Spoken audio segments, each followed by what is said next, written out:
Hey everyone, I'm back with another video. I know it's been a really long time, but I'm back. Yeah, we are finally jumping into what exactly a system of linear equations is, how we solve them, and why we even bother solving them in the first place.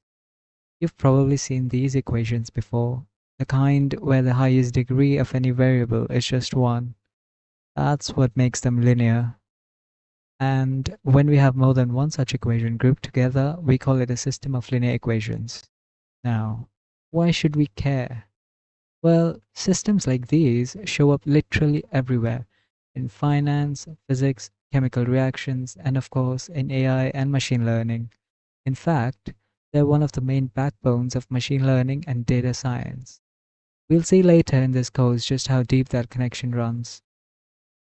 In high school, we usually stick to solving 2 or maybe 3 linear equations, but what happens when we are dealing with hundreds or even thousands of them? Clearly, we can't solve that by hand. This is where linear algebra and computers step in. To handle big systems, we write them in a compact form using matrices. It looks something like this. The leftmost matrix is called the coefficient matrix.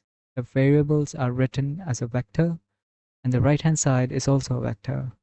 Together, this gives us the compact equation Ax is equal to b.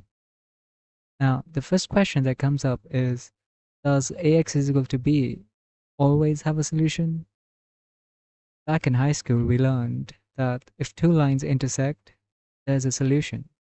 If the two lines are parallel, there's no solution. And if the two lines coincide, there are infinitely many solutions. So the same logic extends here, but in higher dimensions. Whether or not we get a solution depends on the number of equations and how they relate to each other. Here's something cool. Ax is equal to b has a solution whenever b can be written as a linear combination of the columns of A. Remember how we said vectors can be built using linear combinations of other vectors? Well, that's exactly what's happening here. For example, if A is a 3 cross 3 matrix with 3 linearly independent columns, then those 3 vectors span all of R3. That means for any vector B in R3, there will always be some vector x that makes up Ax is equal to b. Pretty neat, right? But what if A were instead a 5 cross 4 matrix?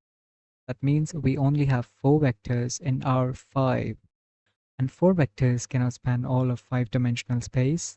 So in this case, Ax is equal to b might have a solution, but not always. It depends on whether b happens to lie in the span of those 4 vectors. So these linear systems let us model and solve real-world problems in a structured way. And that's it for this video. In the next one, we'll dig into some fun conceptual questions to sharpen your understanding. So stay tuned for that.